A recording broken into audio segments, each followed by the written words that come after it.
Morning, officer. June 1st, 2023. Green River, Wyoming, USA. Cass and her college-age daughter Cecilia yawned at the same time. Cass maintained a firm grip on the steering wheel as she piloted her new car along an open stretch of Interstate 80. "I'm hungry. I can't help it," Cecilia complained, adjusting the scrunchie around her ponytail. "I know, you've already told me 1,000,000 times, Cass replied. "There was a restaurant right in the hotel. Why not start off the day with some breakfast?" "You dawdle too much during breakfast, especially if you're sitting down in front of a plate." "Dawdle? I don't dawdle. I don't even use the word dawdle." "Just relax. It won't kill you to go without food for a couple hours. I'll stop when we see a place we can get in and out of quickly. We need to make good time in Wyoming. They don't care how fast you drive here." "What does that mean?" "We're going to spend the same amount of time on the road whether we leave after breakfast or not." Cass did not bother to reply and continue a potentially endless conversation about food and travel schedules. She turned the bulk of her attention to the display panel of her Cadillac coupe. The car was a birthday present to herself. Cass liked driving fast, and the Cadillac glided effortlessly at nearly any speed she dared reach. This was the Cadillac's inaugural road trip. Cass and Cecilia were traveling from Oakland, California, to a family gathering in Omaha, Nebraska. Rather than fly, Cass wanted to enjoy her car on the wide-open roads of the American West. The trip was split in two by an overnight stop in Evanston, Wyoming.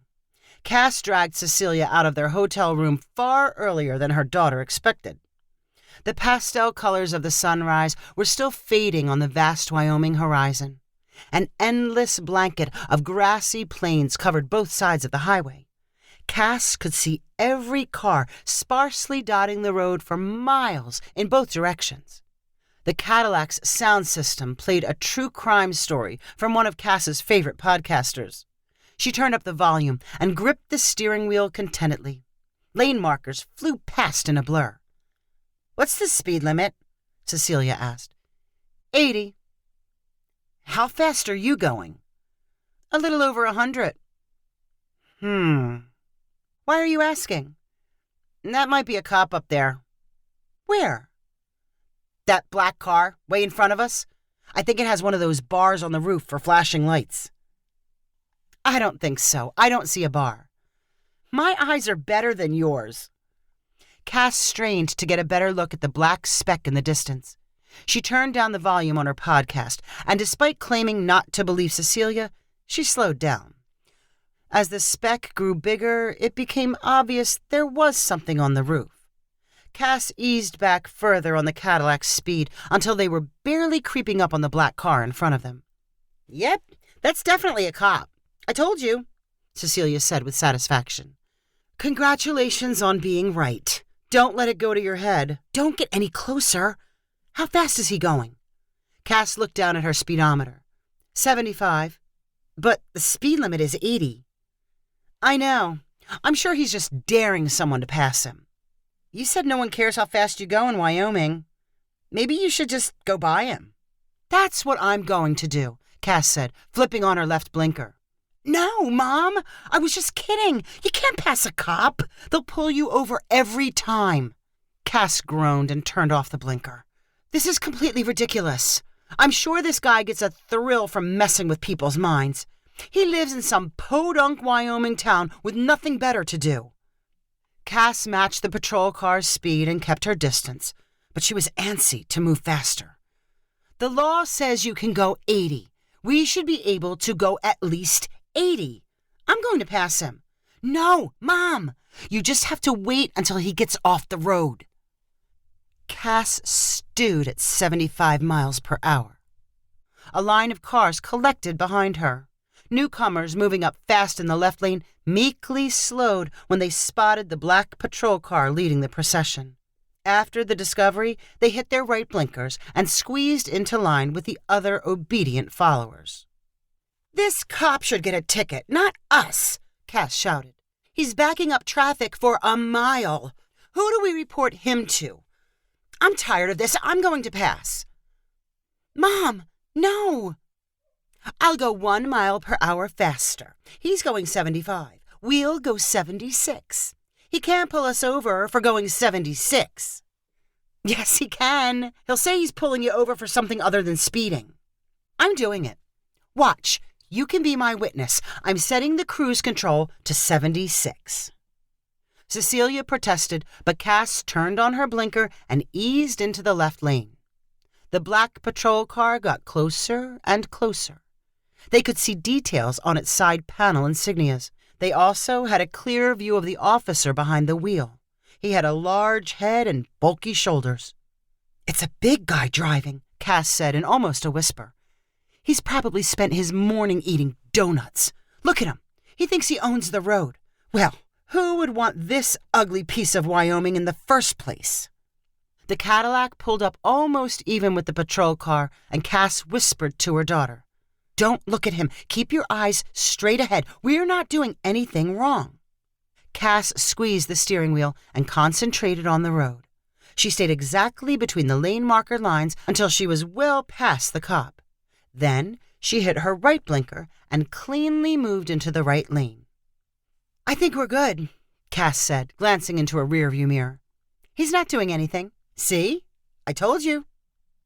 The words were barely out of her mouth when blue and red lights flashed on the black car's roof. "Mom!" Cecilia cried. "They could be for somebody else. We're the only ones in front of him. Maybe he's headed to some emergency." Despite Cass's wishful thinking, the patrol car pushed up right behind her bumper. He clearly wanted her to pull over. Cass growled, All right. I see you. I'm stopping if that's what you want. You're making a big mistake." Cass moved the Cadillac over to the highway's shoulder and stopped. The line of cars which had trailed her now zoomed past. "You should try crying. That works sometimes for getting out of a ticket," Cecilia said to her mom. "I'm not crying. I did nothing wrong. This is a total joke, an abuse of power. This jerk is on a power trip. He probably thinks it's real funny. He gets his jollies from pulling over people from out of state. Well, I hate this place. I'm never coming back." Back in his patrol car, Officer Ephraim Farnsworth was in no hurry. He smirked to himself. He knew exactly what kind of anger and anxiety were bouncing around inside the Cadillac. He cleaned his sunglasses and put on his hat before hefting his large frame out his door. He paused to grab a flat box from his back seat and then casually strolled forward. He could see that the car passengers were watching him with their mirrors. The driver's side window dropped as Officer Farnsworth reached the left side of the Cadillac. He placed the box he was carrying on the car's roof. "Good morning. Do you have any idea why I pulled you over?" Officer Farnsworth peered at Cass and Cecilia with a straight face. Cass knew she should be polite, but she could not help herself. All the nervous energy inside her pushed out an unfiltered stream of words. "No, I have no idea. I didn't do anything wrong. I was going 76. I set my cruise control. You can ask my daughter. I used my blinker and did everything right. And this car is brand new, so there can't be anything wrong with the taillights or whatever other problem you're going to make up. So the only reason we're having this conversation is because you're on some power trip." Cass's hands trembled as she continued to clutch her steering wheel. Cecilia ducked her head like she expected to be tased. Officer Farnsworth cracked a smile. "Before I start on my daily power trip, I like to greet someone from out of state and personally welcome them to Wyoming. This is for you." He pulled a large sticker from his front pocket and held it out for Cass. She released the steering wheel with her right hand and accepted the sticker, which read, "I love Wyoming." "You can put it on your car, or I see a lot of people putting them on water bottles," Officer Farnsworth continued. "I also like giving away something else. You like donuts? Cass was too stunned to speak, but Cecilia said, I do. Officer Farnsworth grabbed the box from the roof and passed it to Cecilia through the open window. The box contained 12 donuts. Enjoy those, and welcome to Wyoming. Officer Farnsworth walked back to his patrol car before Cass or Cecilia had a chance to respond. He quickly got behind the wheel and sped off down the highway. Cass took half a minute to compose herself.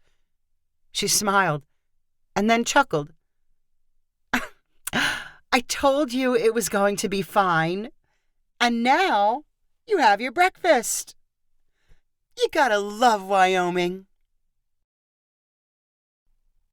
If you enjoyed this story, please rank it on the website 500ironicstories.com. Please subscribe on the website to get weekly updates as new stories are posted. And please share with friends using the convenient links available.